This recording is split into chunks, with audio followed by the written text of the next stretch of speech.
Your state shapes your story. And what do I mean by that?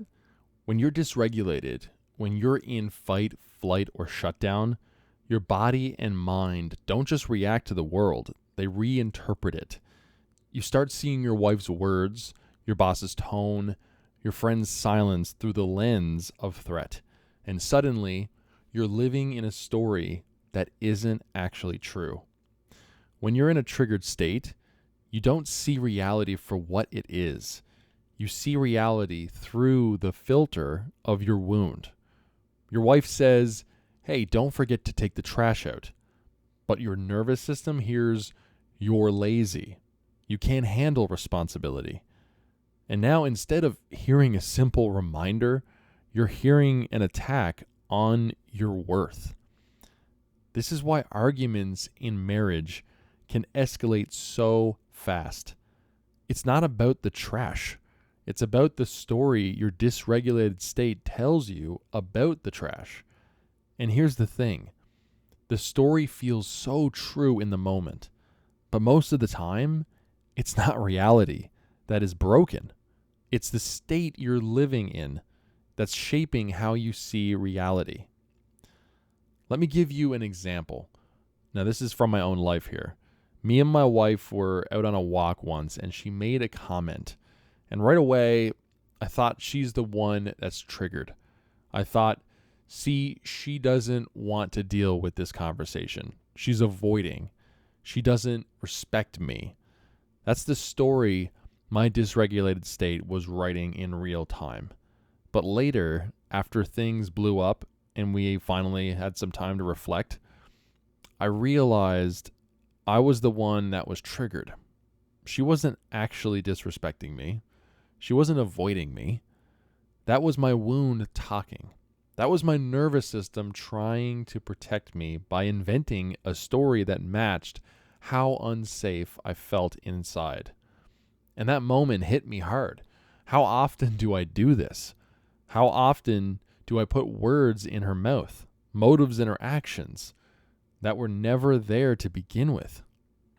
This is why I say your state shapes the story. When you're calm, grounded, and regulated, you hear things more clearly.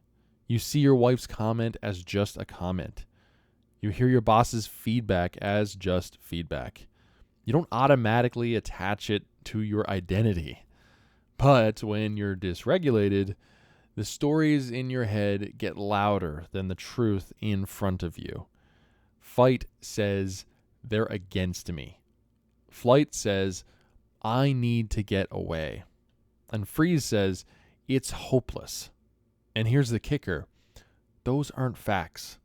They're just states.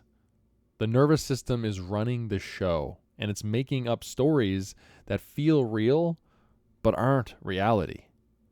So what do you do in those moments?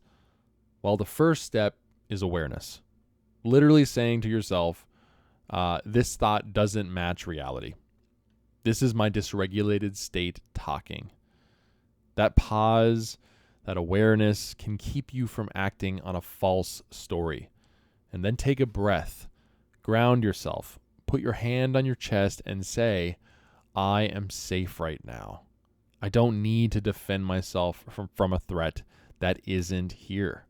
It sounds simple, but it pulls you back into the present moment, into regulation. And when you regulate, the story shifts. You start to see clearly again. So here's the takeaway. Most of the fights, the shame, the tension in your relationships aren't just about what's happening. They're about the story your state is writing in that moment. And when you learn to regulate your fire, you stop living in false stories. You start living in truth. And that truth rebuilds intimacy, trust, and connection, both with your wife and with God. Because here's the bigger reality.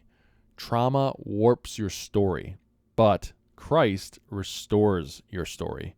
And when you anchor in Him, you realize you were never as rejected, abandoned, or disrespected as your state tried to make you believe.